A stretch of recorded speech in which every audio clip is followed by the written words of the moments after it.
Selamat pagi dan salam sejahtera kepada semua. Pada pagi ini, saya akan membentangkan tajuk tugasan saya iaitu Rusuhan Kaum Singapura bagi Mata Pelajaran Umum Hubungan Etnik MPU 3113.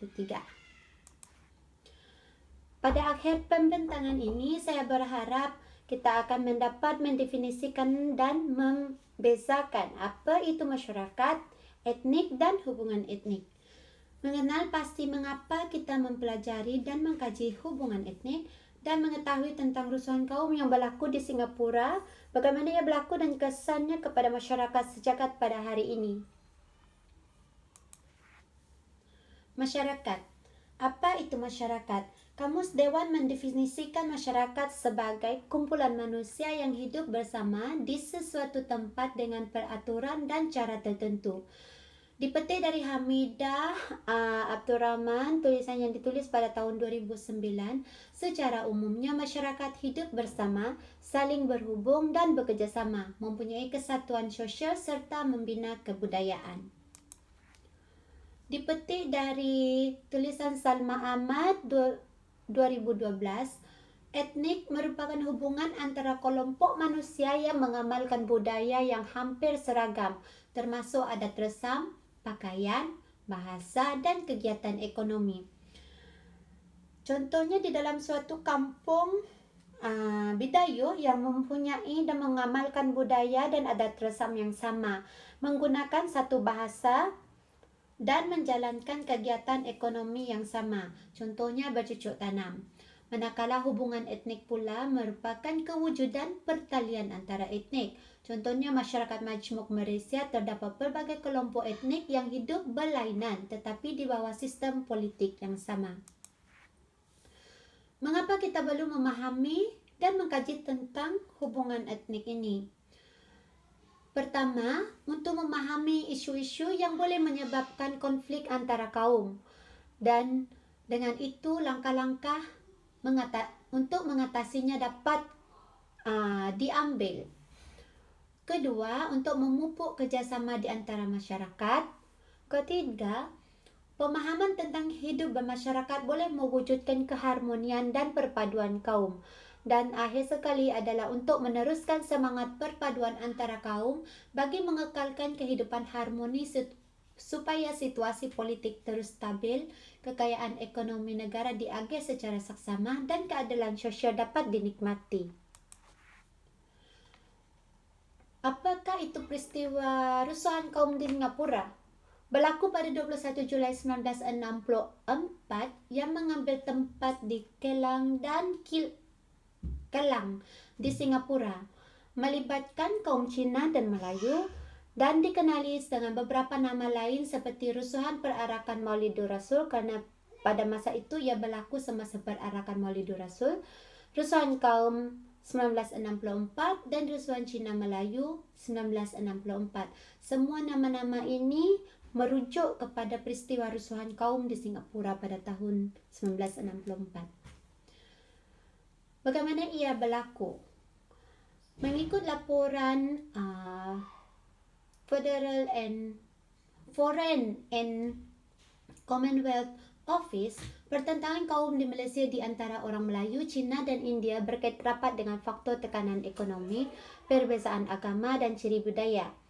Dan ketegangan hubungan Cina dan Melayu meningkat selepas berlaku rusuhan di Pulau Pinang pada tahun 1957 dan ianya berterusan selepas merdeka dan meluas hingga ke Singapura.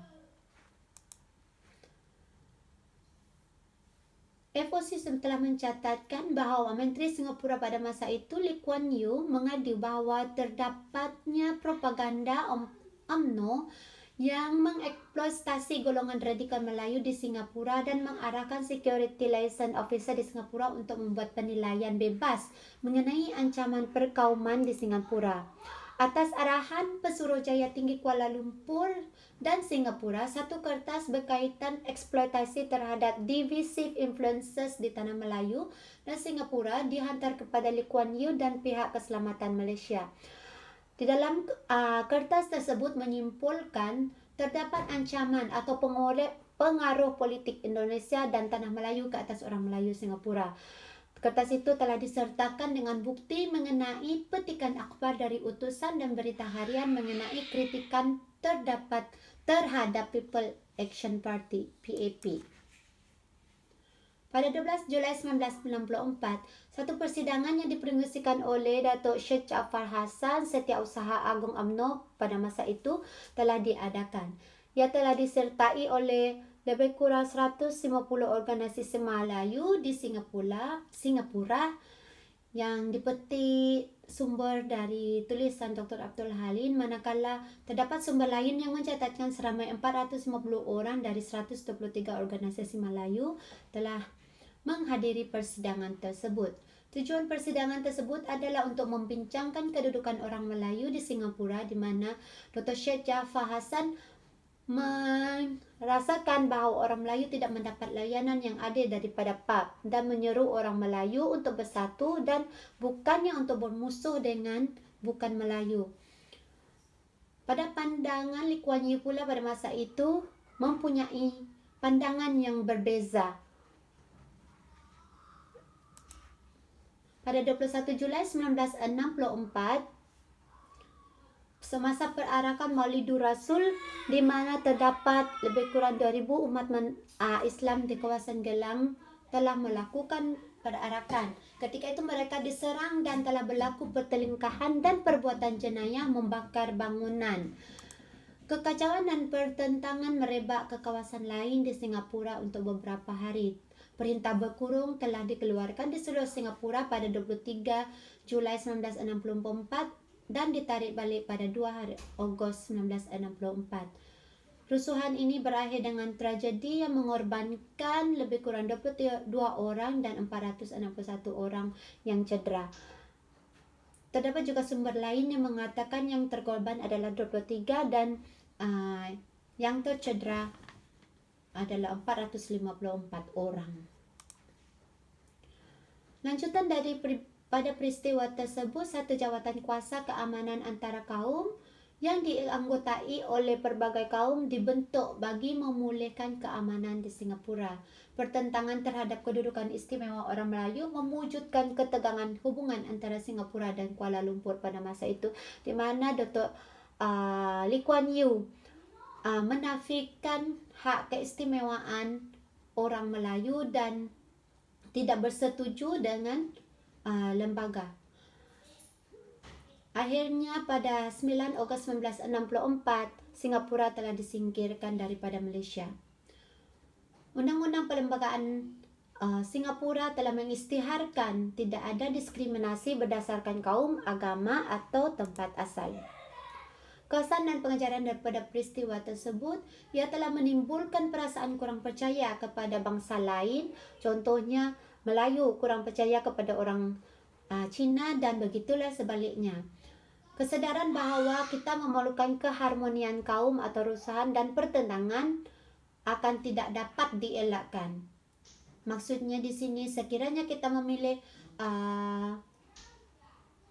untuk tidak mau harmoni, rusuhan dan pertentangan pasti akan berlaku. Tetapi dengan adanya kesedaran yang memerlukan keharmonian kaum, rusuhan dan pertentangan dapat dielakkan.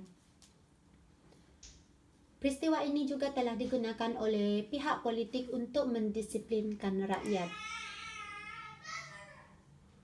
Menyebat di sanubari dan akan peristiwa ini untuk meningkatkan kesedaran tentang isu perkauman dan justifikasi dasar sosial. Dan akhir sekali memastikan peristiwa ini tidak berulang kerana keharmonian agama dan kaum sememangnya perlu untuk keberlangsungan sebuah negara dari segi ekonomi, politik dan bangsa. Sumber rujukan. Dan sekian, terima kasih.